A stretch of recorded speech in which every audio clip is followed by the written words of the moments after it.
మొత్తంగా అసెంబ్లీ ఎన్నికల్లో నామినేషన్ వేశారు. ఆ సమయంలో పూర్తిగా పెద్ద ఎత్తున కూడా మీకు మద్దతు లభించింది.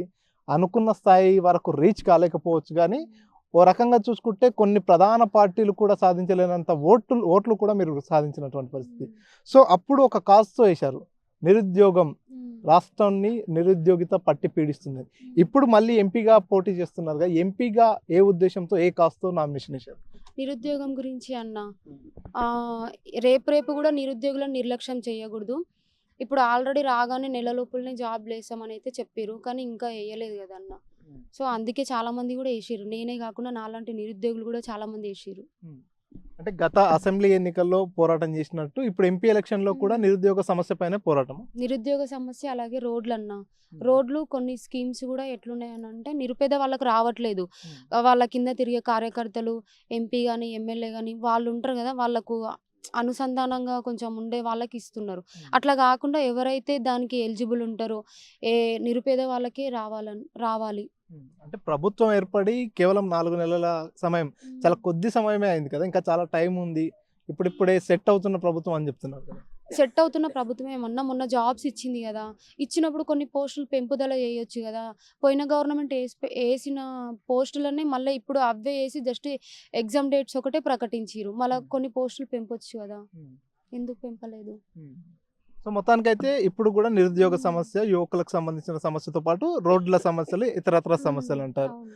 సో, మరి ఎట్లా ఉండబోతుంది? అప్పుడంటే మీరు నామినేషన్ వేసిన వెంబడే తెలుగు రాష్ట్రాల మొత్తం నుంచి కూడా పెద్ద ఎత్తున మీకు నీ వెనకాల నిలిచారు. చాలామంది వచ్చారు. సో, ఇప్పుడు కూడా అటువంటి పరిస్థితి రిపీట్ అయ్యే అవకాశం ఉందా? వస్తారనే అనుకుంటున్నా. ఆల్రెడీ నేను అప్పుడంటే నాకంత టీమ్ ఫార్మ్ అయ్యి లేకుండే. ఇప్పుడు టీమ్ ఉందన్న. టీమ్‌ని జనరేట్ చేసుకోగలిగిన. సో, ఇప్పుడు కూడా వస్తామంటున్నారు చాలామంది తమ్ముళ్ళు, అక్క వాళ్ళు కూడా మేము వస్తామనేసి అంటున్నారు.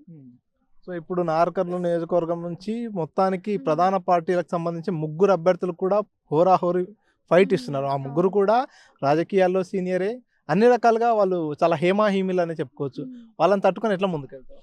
పోయినసారి అసెంబ్లీ ఎలక్షన్‌లో కూడా తట్టుకొని నిలబడగలిగిన గదన్న. వాళ్ళు కూడా పెద్ద వాళ్ళే గదా! సో, ఇప్పుడు కూడా తట్టుకోగలుగుతా. అంటే అప్పుడు జరిగిన అసెంబ్లీ ఎన్నికల్లో చాలా వరకు బర్లక్క ఓట్ల కంటే ఎక్కువ డబ్బులు సంపాదించుకుంది. అప్పుడు డబ్బులొచ్చాయి కాబట్టి ఇప్పుడు కూడా మరొకసారి నామినేషన్ ఏస్తే ఎవరైనా డోనర్స్ వస్తారేమో అనేటటువంటి ఆలోచనతోనే నామినేషన్ ఏస్తుందనేది బయట కొంతమంది చేస్తున్న ప్రచారం. నేను అడిగిన నాన్న ఇప్పుడు డబ్బులైతే నేను ఎయ్యండి అని అయితే అడగలేదు గదా! నా బాధ లేదని పడితే నాకున్న డబ్బులతోనే నేను అడ్జస్ట్‌లో ప్రచారం చేసుకుంటా అని చెప్పినా గానీ డబ్బులైతే అడగలేదు గదా! సో, అంటే ఇప్పుడు కూడా అదే కాన్సెప్ట్‌తో నామినేషన్ వేశారని కొంతమంది విమర్శిస్తున్నారు. దానికి మీ సమాధానం ఏంది? అందుకేశారా? సమస్యల కోసము సమస్యల్ని ప్రభుత్వం దృష్టికి తీసుకెళ్ళేందుకేశారా? సమస్యల కోసమే సమస్యల్ని ప్రభుత్వం దృష్టికి తీసుకెళ్లడానికి ఏసినా గానీ డబ్బు కోసం అయితే ఏమి ఎయలేదు. అంటే అప్పుడు మీరు సింగిల్‌గా ఉన్నారు. వివాహం కాలేదు. కేవలం మీ ఇంట్లో మీ అమ్మ ఒప్పుకుంటే చాలనేటటువంటి పరిస్థితి. అవును. ఇప్పుడు పెళ్లయింది. మీ హస్బెండ్, మీ అత్తగారి కుటుంబం వారంతా ఏమంటున్నారు? రాజకీయాల్లోకి మళ్ళీ రావడం, ఎంపీగా పోటీ చేయడం అంటే ఏం చెప్తారు? వాళ్ళకి గూడా పొలిటికల్ లైఫ్ అంటే ఇష్టం. మా హస్బెండ్‌కి గూడా పొలిటికల్ లైఫ్ ఇష్టం. సో, ఆయన నాకు సపోర్ట్ జేస్తున్నాడు.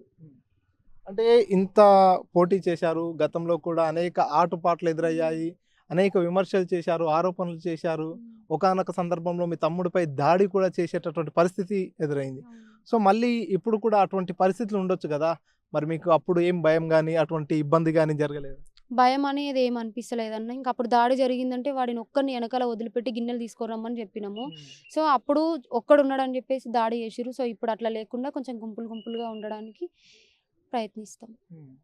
సో, అంటే ఇప్పుడు మొత్తానికి పెళ్లయిపోయిన తర్వాత మళ్ళీ ఎంపీగా పోటీ చేస్తున్నటువంటి పరిస్థితి.